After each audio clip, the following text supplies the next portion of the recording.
தேசிய ஜனநாயக கூட்டணியில் விஜய் இணைகிறாரா அப்படிங்கிற கேள்வி வருகிறது. விஜய் இணைந்தால், ஒருவேளை தேசிய ஜனநாயக கூட்டணியில் விஜய் இணைந்தால் யாருக்கு லாபம் யாருக்கு நட்டம் அப்படின்னு கேட்டீங்கன்னா, அவர் இணைவதால் பாஜகவிற்கு லாபம், அஇஅதிமுகவிற்கு பெருத்த நட்டம்.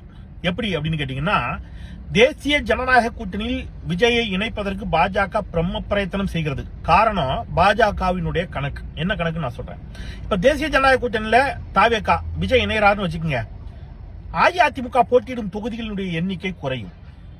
பாஜக கிட்டத்தட்ட 29 சீட்ல போட்டியிட போதுங்க. அதே மாதிரி பாட்டாளி மக்கள் கட்சி 20 சீட்டுக்கு மேல போட்டிடுறாங்க. அப்ப நீங்க இதெல்லாம் கூட்டிக்கிட்டே வாங்க. இப்போ அப்புறம் டிடிவி தினகரன் உள்ளிட்டவர்கள், இப்போ இந்த கணக்குக்கே பாஜக, பாமக, டிடிவி தினகரன், இன்ன பிறர் இவங்களுக்கெல்லாம் சேர்த்து 50 சீட்ல இருந்து 70 சீட் வரைக்கும் போயிடுதுங்க. சரிங்களா? இப்ப தாவேகா உள்ள வருதுன்னு வைங்க, குறையாம 50 சீட்டுக்கு மேலேயாவது உங்களுக்கு கொடுக்கணும். கண்டிப்பா 50ல இருந்து 70 சீட் வரைக்காவது வாங்காம தாவேகா இந்த கூட்டணிக்குள் வருவதற்கு சம்மதிக்கவே செய்யாது. அப்போ 50 சீட்டுக்கு மேல 70 சீட் வரைக்கும் தாவேகாவிற்கு அதிமுக ஒதுக்குகிறது என்று சொன்னால், அஇஅதிமுக போட்டியிடும் தொகுதிகளுடைய எண்ணிக்கை பெருமளவு குறையும். ஒருவேளை இப்ப இந்த அணி வெற்றியே பெறுதுன்னு வச்சுக்கோங்க, எந்த அணி, இந்த தேசிய ஜனநாயக கூட்டணி வெற்றியே பெறுகிறது என்று எடுத்துக்கொண்டாலும், வெற்றி பெற்றால் தனித்த பெரும்பான்மை யாருக்கு கிடைக்காது? அஇஅதிமுகவிற்கு கிடைக்காது.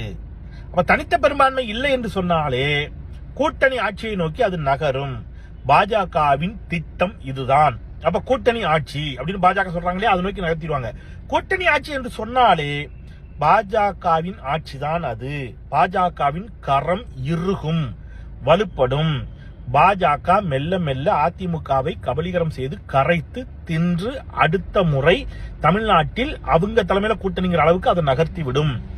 அதற்குத்தான் பாஜக இம்முறை எப்படியேனும் விஜயை இந்த கூட்டணிக்குள் கொண்டு வந்து தனித்த பெரும்பான்மை கிடைக்க கூடாது அப்படிங்கிறதுக்காக ஒரு வேலையை செஞ்சுக்கிட்டு இருக்காங்க. இது எடப்பாடி பழனிசாமிக்கு நல்லா தெரியும். அதனால் அவர் விஜயை இந்த கூட்டணிக்குள் வர விடக்கூடாது என்பதில் உறுதியாக இருக்கிறார். இப்பவும் நான் சொல்றேன், விஜய் தேசிய ஜனநாயக கூட்டணியில் இணைவது அப்படிங்கிறது நடப்பதற்கான வாய்ப்பு பெரும் குறைவு. மிக மிக மிக மிக மிக மிக குறைவு. 0.00001%. ஒருவேளை அது சாத்தியமாகலாம். அது சாத்தியமானால் எடப்பாடி பழனிசாமி முற்று முழுவதுமாக பாஜகவிற்கு அடிபணிந்து விட்டார். பாஜகவின் மிரட்டலுக்கு விஜயும் படிந்து விட்டார், எடப்பாடி பழனிசாமியும் படிந்து விட்டார் என்பதுதான் அதன் பொருள். அதை தவிர இப்படியான ஒரு கூட்டணி விஜய் தேசிய ஜனநாயக கூட்டணிக்கு வருவதற்கான வாய்ப்புகள் இல்லை என்பதே என்னுடைய கருத்து. காரணம், எடப்பாடி பழனிசாமி அதை விரும்பவில்லை. நன்றி.